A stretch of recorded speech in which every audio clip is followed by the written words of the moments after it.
Share market की पाठशाला में आप सभी का तहे दिल से स्वागत है। तो आज था मंडे और मंडे के दिन जो मार्केट था वो गहरे लाल निशान पे आते हुए देखने को आपको मिला है। एकदम गहरे बियर मार्केट में जो हमारे इंडियन मार्केट है या फिर आप कहीं का भी मार्केट उठा लो, ये सारे गहरे लाल निशान पे आते हुए देखने को मिला है। और अगर हम क्लोजिंग की बात करें तो निफ्टी ने आज 650 पॉइंट की क्लोजिंग दी। ये क्लोजिंग ना जाने हमने कब ज़माने पहले देखी थी। इतनी भयानक क्लोजिंग हमने ना तो बजट के समय देखी है और ना ही अपने इलेक्शन के समय देखी थी, क्योंकि ये हमारे घरेलू फैक्टर थे। क्योंकि जो अब गिरावट आई वो हमारे घरेलू फैक्टर से उठ करके इंटरनेशनल फैक्टर की वजह से देखने को मिली। इसलिए आप चाहे कुछ भी सेक्टर उठा लीजिए, चाहे निफ्टी देखिए, निफ्टी बैंक आप देख लीजिए, 1200-1300 पॉइंट की गिरावट आपको देखने को मिली है। निफ्टी आईटी देख लीजिए, इसमें भी 1300 पॉइंट की गिरावट। इसके अलावा अगर आप रियलिटी सेक्टर देखेंगे तो उसमें तो सबसे ज़्यादा 5% की गिरावट, उससे भी ज़्यादा ऑटो सेक्टर में गिरावट आपको 6% के आसपास की देखने को मिली। तो क्या है इस इतनी भयंकर गिरावट के पीछे का कारण? इतनी जो गिरावट आई थी ना, इससे पहले मैंने 2020 के आसपास कोरोना के समय मैंने इतनी गिरावट देखी थी। उसके बाद इतनी तेज़ी से तो गिरावट कभी आई नहीं, और अगर आई भी है तो उतनी जल्दी रिकवर भी होगी। लेकिन अभी इतनी आसानी से कोई रिकवरी के संकेत मार्केट ऐसा देखने को देता हुआ देखने को आपको नहीं मिल रहा है, क्योंकि अक्रॉस द बोर्ड आप चाहे कोई भी मार्केट उठा लीजिए। अभी जैसे आपके सामने मैं लेकर आई हूँ फ्यूचर्स, अमेरिकी फ्यूचर्स जो चल रहा है अभी भी 650 पॉइंट नीचे चल रहे हैं। यूएस 500 जो देखेंगे वो भी 150 पॉइंट नीचे चल रहे हैं। यूएस टेक में सबसे, यूएस टेक मतलब जिसे हम नैस्डैक के नाम से भी जानते हैं, वो भी लगभग 900 पॉइंट के आसपास की गिरावट देखने को यहाँ पर मिल रही है। और नैस्डैक E1 जो अगर आपको किसी को नहीं मालूम है कि क्रैश का मतलब क्या होता है, तो वो मैं आपको बता दूँ कि जब 10% मार्केट करेक्ट करता है तो उसे हम करेक्शन कहते हैं। 20% अगर मार्केट करेक्ट करता है तो उसे बियर मार्केट कहते हैं, और यदि मार्केट 30% करेक्ट कर जाता है तब उसे हम कहते हैं कि मार्केट अब क्रैश हो गया। तो जो नैस्डैक है, मतलब जो अमेरिका का आईटी सेक्टर है, वो अभी लगभग करेक्शन के मोड में आ चुका है। करेक्शन के मोड में मतलब इसने लगभग अपने हाई से 10% का करेक्शन दे दिया है। 10% अपनी हाई से नीचे है, इसलिए ये अभी करेक्शन मोड में आ चुका है। और इसीलिए ये जो जितने भी दुनिया भर के आईटी सेक्टर देख रहे होंगे, इवन इंडिया के भी आईटी सेक्टर देख रहे होंगे ना आप, इसमें बहुत ज़्यादा गिरावट आपको आईटी सेक्टर में देखने को आपको मिल रही है। तो हमें ये समझ ही नहीं आ रहा है कि ये इतना क्या हो गया दुनिया में कि इतने तेज़ी से, इवन अगर आप जापान के मार्केट की बात करें तो उसने तो वो तो बियरी मार्केट में चल गया, मतलब उसने 26% की करेक्शन दे दी है। तो ऐसा क्या हो गया, ऐसा क्या कोहराम हो गया कि इतनी गिरावट आपको देखने को मिल रही है? तो ऐसे 3 कारण ढूंढ के मैंने लाए हैं जिसकी वजह से मार्केट गिर रहा है, और कितने इसमें सच्चाई है, क्या ये 3 कारण वैलिड और ये कितने लंबे चलने वाले हैं, ये सब हम जानेंगे इस वीडियो में। यहाँ पर अगर आप देख रहे होंगे सारी चीज़ें आपको एंटायर नेगेटिव दिख रही होगी, बस एक चीज़ है और वो है विक्स। इंडिया के मार्केट में भी अगर आज आपने देखा होगा तो इंडिया विक्स में काफ़ी तेज़ी देखने को मिली है, जो कि 4-5 साल से किसी ने भी इतनी तेज़ी नहीं देखी। नहीं, 25 से 30% की तेज़ी आज इंडिया विक्स में आपको देखने को मिल गई थी। इसका मतलब ये संकेत होता है कि इसमें वॉलेटिलिटी बढ़ती रहेगी, मतलब जो प्रीमियम है, जो ऑप्शंस है, वो ऑप्शन के जो प्रीमियम है वो महंगे होंगे, और जो अनसर्टेनिटी है मार्केट में वो अनसर्टेनिटी बनी रहेगी। ये होता है आपके विक्स संकेत, ये ही देता है। तो अब हम जानते हैं कि जो निकाई है, मतलब जो जापान का मार्केट, अचानक इसमें ऐसा क्या कोहराम हो गया कि इसने 15%, 14 से 13% की आज करेक्शन दे दी। और इससे पहले अगर मैं फ्राइडे की क्लोजिंग की बात करूँ ना, तो फ्राइडे में भी इसने 12 से 13% की गिरावट देखने को मिल रही। लोअर सर्किट इसने मारा था। आज के दिन पे अगर बात करें तो निकाई की ट्रेडिंग को रोक दी गई थी लोअर सर्किट के बाद। अगर सिर्फ जापान के मार्केट ही नहीं, कोरिया के मार्केट में भी यही देखने को मिला था। कोरिया के मार्केट में भी अच्छी खासी गिरावट देखने को मिली थी, लेकिन ये जापान एक बेसिक रीज़न है। तो क्या ऐसा कोहराम हो गया, आइए जानते हैं हम इस वीडियो में। दरअसल दोस्तों, जापान की ये पॉलिसी कि जापान एक बहुत ही डेवलप कंट्री है। यहाँ पर जब आप कोई भी लोन लेते हैं ना, तो उस लोन पे कभी भी आपको ब्याज नहीं लगता। जैसे इंडिया में क्या होता है, अगर आप घर लिए तो घर पे आपको 12 से 15, 20 से जो भी परसेंटेज आपको इंटरेस्ट देना होता है, लेकिन वो ऐसा देश है ही नहीं। उस देश में आपको लोन के बदले कुछ भी नहीं देना होता, सिर्फ आपको प्रिंसिपल वैल्यू देना होता है। जैसे जापान ने हमको भी, मतलब इंडिया के को भी पैसे दिए हैं। किस चीज़ के लिए? तो वो बुलेट ट्रेन के लिए इतनी जो मोटी रकम दी हुई ना, उसके बदले 1 रुपये का ब्याज नहीं, सिर्फ हमको उनको प्रिंसिपल वैल्यू वापस करनी होती है।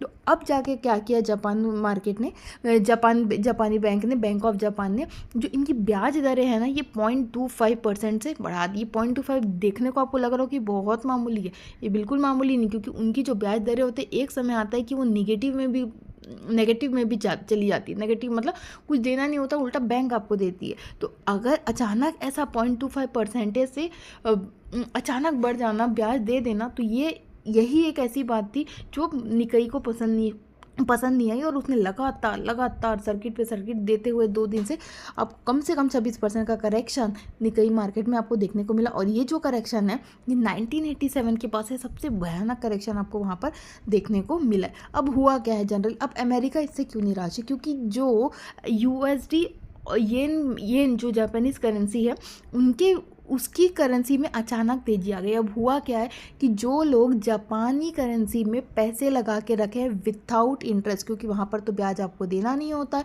तो ब्याज देना नहीं होता मतलब लोगों ने वहाँ से भर के पैसे उठाएंगे। अब भर के पैसे उठा के उन्होंने दूसरे कंट्री के इक्विटी मार्केट में डाला होगा।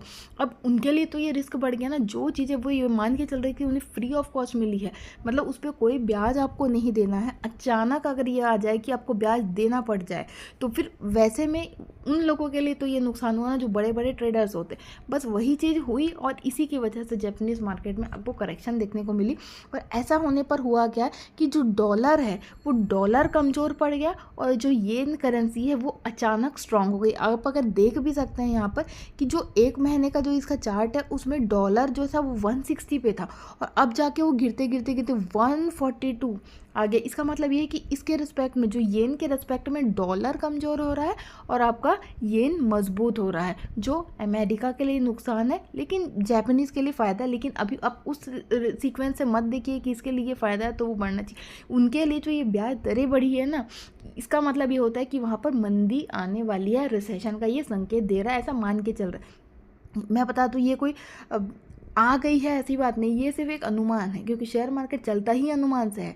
आप कोई भी चीज़ आज खरीद रहे हो किस अनुमान से कि वो कल बढ़ने वाली है, बस यही चीज़ आज नहीं आएगी 6 महीने में, आज 6 महीने में नहीं है 8 महीने में आ जाएगी मंदी। तो यही डर से मार्केट ने आज इतना शार्प रिएक्शन 2-3 दिन से आपको देखने को मिल रहा है। इवन कल के दिन पर भी आपको देखने को मिल सकता है, क्योंकि आज अगर अपन फ्यूचर्स देखेंगे, डाउ फ्यूचर्स नैस्डैक के साथ सारे के सारे ही गिरावट के साथ संकेत देने को मिल रहा। तो ये एक पहला कारण था। पहला कारण ये था कि जापानीज़ बैंक ऑफ जापान ने ब्याज दरें बढ़ाई है 0.25% से। और ये भी मैं आपको बता दूं कि इतने सालों में 17 साल में ये दूसरी बार है जब बैंक ऑफ जापान ने अपनी ब्याज दरें बढ़ाई है। इससे पहले अभी तक वहाँ पर कोई भी इंटरेस्ट आपको नहीं देना होता था। अगर आप लोन लेते आपको सिर्फ प्रिंसिपल वैल्यू रिकवर देनी होती थी, उसके अलावा कोई इंटरेस्ट नहीं देना होता था। तो ये बात ना जापान को पसंद आई ना अमेरिका को। अब ऐसा लग रहा है कि कहीं मंदी की ओर हम जा तो नहीं रहे, मतलब जापान ये मान के चल रही है। अब दूसरा जो कारण है वो इजराइल हमास का जो युद्ध चल रहा है। इजराइल हमास, ये एक न्यूज़ आई है कि US की तरफ से एक न्यूज़ आई है कि अगले 24 घंटे में इजराइल अटैक कर सकता है हमास पे। अगले 24 घंटे में, ये एक ऐसा न्यूज़ है। लेकिन ये न्यूज़ उतनी ज़्यादा रियलिस्टिक हो सकती है यानी ये तो आगे आने वाला समय बताएगा। लेकिन एक चीज़ मैं आपको बता दूं, जब कभी भी युद्ध जैसी सिचुएशन होती है ना, वॉर लाइक सिचुएशन जब होती है, तो उसमें सारी इक्विटीज़, दुनिया भर की सारी इक्विटीज़ और तो आपको गिरती हुई दिखने को मिलेगी। लेकिन अगर आपको सटीक जानकारी चाहिए कि वॉर सच में होने वाला है नहीं, तो वो आपको पता चलता है ब्रेंट क्रूड से। मतलब जैसे ही कोई वॉर लाइक सिचुएशन एबॉलिश होती है कि वॉर हो सकता है आगे आने वाले दिन में, एक का एक उछाल आपको ब्रेंट क्रूड में देखने को मिल जाएगा।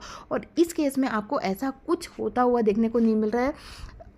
इवन आपको क्या देखने को मिलेगा कि जो ब्रेंट क्रूड है वो बहुत ज़्यादा नीचे आता हुआ आपको देखो $75 के आसपास ट्रेड करते हुए देखने को आपको मिल रहा है।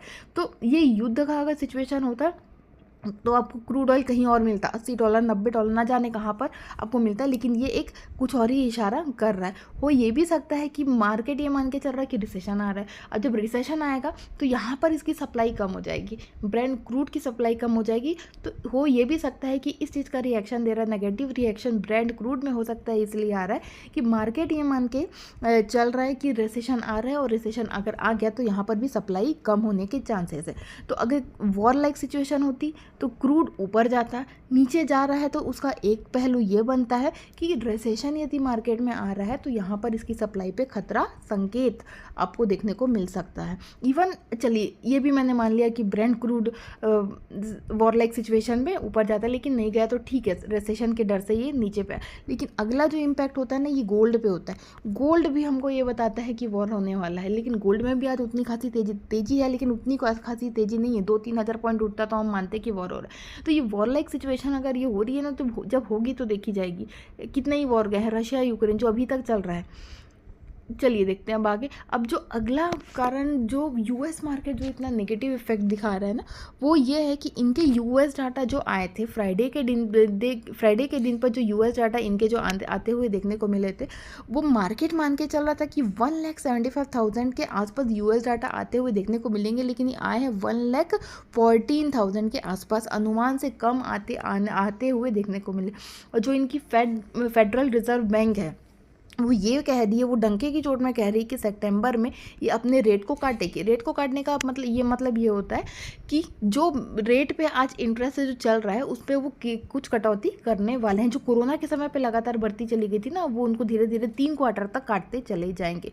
तो अब इनको ये डर लगा है कि जैसे ये नौकरियाँ कम होती जा रही है, मतलब पहले इनका अनुमान 1,75,000 तक की जॉब आनी चाहिए, लेकिन आया 1,44,000 के आसपास। तो ये कहीं मंदी की ओर इशारा तो नहीं कर रहे हैं, और इसी की वजह से एक फ्राइडे के दिन पर आपको शार्प करेक्शन देखने को मिला था यूएस के मार्केट में। लगभग 600, पहले तो ओपनिंग में उसने 900 से 1000 पॉइंट का करेक्शन था, लेकिन क्लोजिंग होते होते 610 के आसपास डाउ जोन्स का क्लोजिंग देखने को मिला। लेकिन अभी भी फ्यूचर्स बहुत अच्छा इशारा नहीं कर रहे, 650 और नीचे ही आपको ट्रेड करते हुए देखने को मिल रहा। तो ये 3 कारण थे। पहला जो कारण था वो था बैंक ऑफ जापान ने जो अपने रेट बढ़ाए, रेट बढ़ाने से क्या हुआ, येन स्ट्रांग हो गया, लेकिन अमेरिका की जो करेंसी है वो वीक हो गई। अब दूसरा जो कारण था वो था इजराइल हमास का युद्ध होने वाला, अगले 24 घंटे में इनका युद्ध शुरू हो जाएगा, ऐसा न्यूज़ खबर आ रही है। तो देखते हैं इस पर कितनी सच्चाई। और दूसरा जो यूएस का जो जॉब डाटा आया था, वो जॉब डाटा अनुमान से थोड़ा कम आता हुआ देखने को मिला, इसलिए इतना शार्प रिएक्शन है। मुझे नहीं लगता कि इतनी छोटी सी चीज़ के लिए यूएस गिर सकते। कोई तो कुछ अंदरूनी बातें ज़रूर है जो बैंक ऑफ जापान के लिए भी है और यूएस के लिए भी। कोई इतनी छोटी बात के लिए इतना 30% का करेक्शन कोई नहीं दे सकता। तो देखते हैं समय रहते अगर सारी बातें सामने आ जाए तो ये तो सबके लिए अच्छा है, मार्केट के लिए भी, हमारे लिए भी, सबके।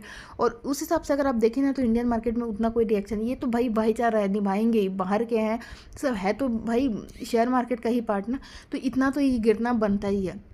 और वैसे भी ज़रूरी भी था, बहुत भागे हुए थे। अब अगर कोई भी इसमें पैसे लगाते हैं, आज नहीं, आज से हफ्ते भर बाद, 2 हफ्ते भर बाद, तो अब एक डंके की चोट में कह के लगा सकते हैं कि यहाँ से आपको एक हेल्दी करेक्शन मिल चुका है और यहाँ से शेयर ऊपर जाएगा। तो एक हेल्दी करेक्शन के लिए बहुत ज़रूरी था, बहुत सही समय पर करेक्शन दिया। इवन अगर यहाँ से 600 पॉइंट का और करेक्शन मिल जाए तो ये तो एक बाइंग अपॉर्चुनिटी आपको देखने को मिलेगी, क्योंकि इंडियन मार्केट स्ट्रांग है।